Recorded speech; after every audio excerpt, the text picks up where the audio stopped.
it out to God that I wanted to work with First Nation people for the rest of my working career. I said that about 4 or 5 years ago. And you know, nothing happened immediately. All of a sudden, I'm still working and doing the same stuff. And then the door opened, and I walked through this door, and I was able to build a store for the Dene up in Chate, up by High Level. And so since then, a few other projects have come together, and I've built those sites, and now I'm building this one. So I have some history in my life with First Nation people, not just this project that I'm working on, which is the gas bar, the truck stop out at the highway. It's going to provide many of you jobs, and I'm expecting almost every single one of you to come and put your name down over there for a job. Did everybody hear that? I'm not sure. Is anybody sleeping, or is everybody awake? Okay. And the reason I want you to come and have a job there is because a couple of things. Make some money. How about that? Learn some skills. Work experience. Something you can put on a resume. Something that you can have a reference for.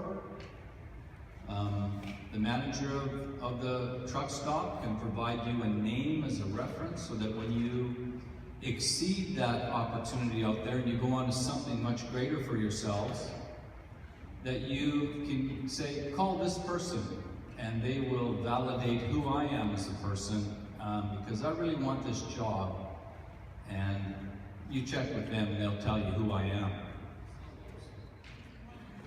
But the thing is there's an opportunity here for something good to happen.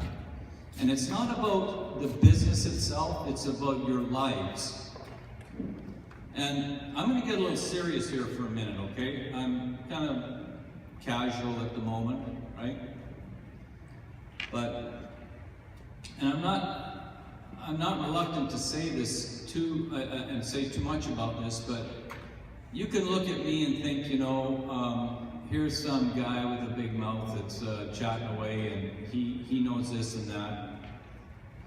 But it took a long, hard path to get to here. And what I'm going to tell you now is something I want you to know, that I'm no different than anybody else. And in some cases, it's been really hard.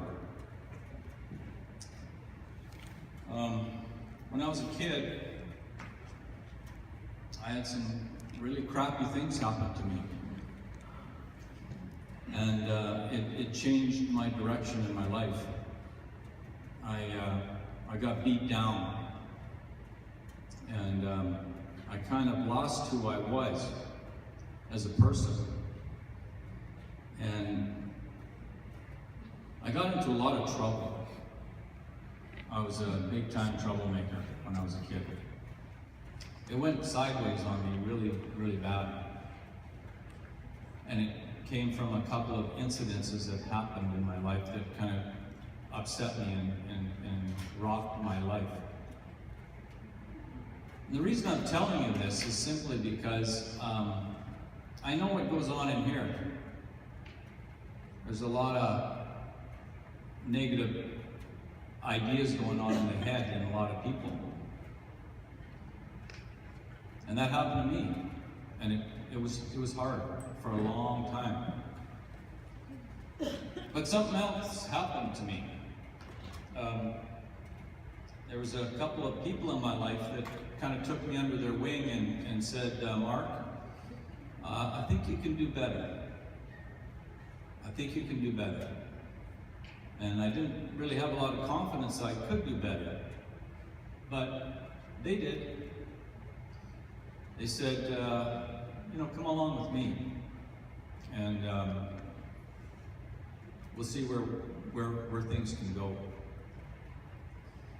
And so what I learned from this person was that the stuff that was going on in my head that was beating me down, I actually could figure out a way to stop it. And I'm going to ask you to do something right now. A little exercise, because I know a few of you are sleeping or on your phones. And you over there. And so what I'm going to ask you to do is I want you to take your right hand, put both your, uncross your feet if they're folded, and put your right hand on your left knee. Okay? So, now take your right hand and put it on your right knee. Okay, now do that again. Now leave your right hand on your left knee, just leave it there. Okay? So what I want you to grasp in this moment is this. You have the power to choose your thought. Like you could be all caught up in a bunch of stuff in your head, and if a bear walked through that door right now, all of a sudden all that stuff you're worrying about is gone. Now it's like, yikes. So, when there's something going on in here that's negative, you can actually change the thought. So, your right hand is on your left knee, okay? And the thought could be this: I'm useless, I'm stupid. Okay? Now take that same hand, put it on your right hand, or your right knee, move it over. Okay, this is your thought now. I'm smart and I'm capable. You can change your thought like that. Are you guys following me on this? Okay? So, I mean, there might be somebody out here today that doesn't have a negative thought about themselves. There might be somebody here that says, you know, gee, I never think badly of myself. I got it going on, let me tell you. Right? But I would venture to say that's a very small percentage of who's sitting in this room tonight, or today. It's not supper. Okay, put your hand back on your left knee. The right hand on left knee. Okay? Here's a thought. I don't know what I should do with my life.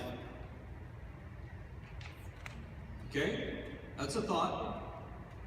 Now move that hand to the right knee.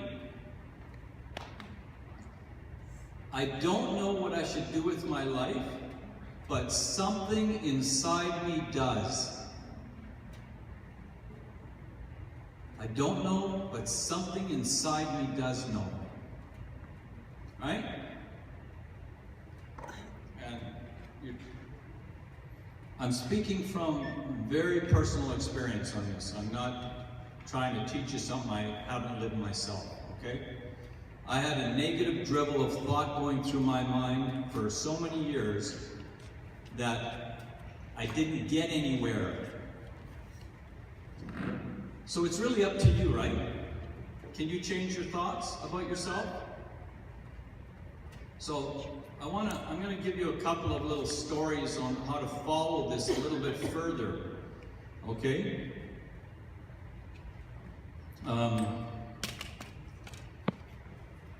The example I'm going to give you is, this is another thing I'd like you to do. I'd like you to just take a moment, everybody in the room, please, to just support everybody else do this, okay? I want you to close your eyes for a minute, okay? Everybody. Okay, I want you to imagine yourself in a house, okay? There's a living room, a kitchen, bathroom, windows, TV. You're in the house. But you feel inspired to go downstairs. So you go downstairs, and when you get downstairs, you look around and there's a door down there, and in front of that door is a pile of trash. but you feel inspired to go and see what's in that door. You feel called to it, like something is pulling you. But you got to get through that trash to get to that door. So you start moving the trash. Cans, paper, recyclables, junk. And you finally get through that trash and you get to that door. And you put your hand on the knob of that door and you know in that moment something's going to change. So you open that door, and what's inside that room is a brilliant light. It's a hardwood floor, it's shiny, green, beautiful green walls on it. There's not even a roof on the top of the room. And in the very center of that room is a treasure chest. And in that treasure chest is just absolutely full of all this amazing jewels and riches. Okay, open your eyes now.